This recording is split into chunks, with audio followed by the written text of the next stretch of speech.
సభాధ్యక్షులు నా సోదరుడు మీ అందరి ప్రియతమ నాయకుడు జనంపల్లి అనిరుద్ రెడ్డి గారు, అదే మాదిరిగా మన ప్రియతమ ముఖ్యమంత్రి గారు తన రాజకీయ జీవితం ఈ రోజుతో 20 సంవత్సరాలు పూర్తి చేసుకొని యువకులకు ఆదర్శంగా నిలబడి యువకులకు రోల్ మోడల్ అయి మీరిచ్చిన ఓటు, మీరేసిన ఓటు, మీరు నాటిన బీజం ఈరోజు రాష్ట్రానికి ముఖ్యమంత్రి అయ్యింది.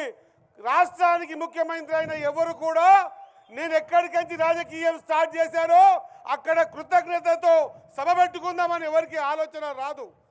మన ప్రియతమ నాయకుడు పేద బీద బడుగు బలహీన వర్గాల ఆలోచన విధానంతో ముందు నడుస్తున్న వ్యక్తి కాబట్టి మనందరి మధ్యలో ఈ సభని ఏర్పాటు చేసుకొని ఈ సభకు మీ అందరితో పాటు వరుణ దేవుడు కూడా ఆశీర్వచనాలు ఇస్తున్నాడు అనే విషయాన్ని మరొకసారి తెలియజేస్తా ఉన్నా.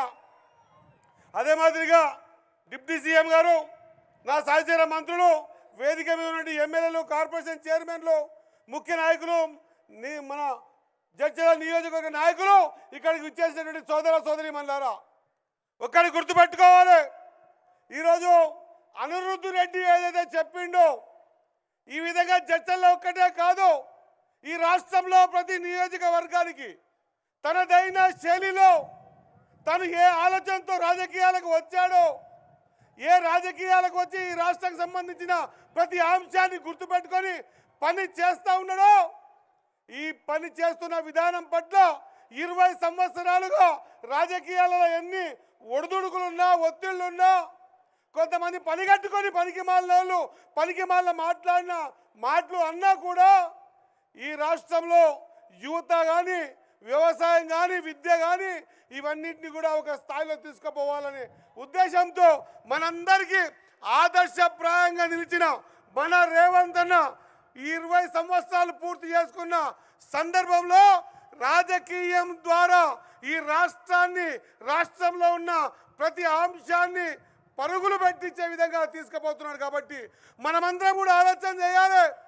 నిన్న మొన్నగా పొడుగు వ్యక్తి దగ్గర మాట్లాడిన చర్చలలో ఆ మాట్లాడిన వ్యక్తికి చెంపచెల్లుమనే విధంగా ఈ రాష్ట్రంలో జరుగుతున్న అభివృద్ధి గురించి ప్రతి ఒక్కరు అవగాహన చేసుకొని వాళ్ళలాగా బందీలలా కాకుండా ప్రజా జీవితంలో ఎప్పుడైనా ఏ ముఖ్యమంత్రి అయినా చూసారా, బండి కాన్వాయ్లో రావచ్చు కానీ ప్రజల మధ్యలో వస్తా అని చెప్పి మీ అందరినీ కలుసుకుంటూ మీ అందరికీ చేతులు కలుపుతూ వచ్చిన ప్రజా నాయకుడు, ఒక విజన్ ఉన్న నాయకుడు. మన ఈ నాయకుడికి మనం బలంగా ఉండాల్సిన అవసరం ఉంది. రాబోయే రోజుల్లో ఆయన తీసుకునే ప్రతి నిర్ణయాన్ని కూడా మనమందరం కూడా బలోపేతం చేసి ఈ రాష్ట్రానికి పట్టిన పీడను వదిలించే ఒక గొప్ప అవకాశం ఆయనకు దొరికింది. ఈ రాష్ట్రాన్ని బాగు చేసే ఒక అవకాశం దొరికింది. మనమందరం కూడా వెన్నుదంటి ఉండి, ముఖ్యంగా యువకులు, మా సోదరీమణులారా, మనం ఒకవేళ మళ్ళొక్కసారి ఏదైనా అలసత్వం వహిస్తే మళ్ళా దొరల చేతిలో రాజ్యాధికారం పోయే పరిస్థితి ఉంటుంది. ఇప్పుడున్న పరిస్థితుల్లో మన రాష్ట్రం బాగుపడాలంటే ఇంకా ప్రతి ఒక్కసారి కాంగ్రెస్ పార్టీ రావాల్సిన అవసరం ఉంది.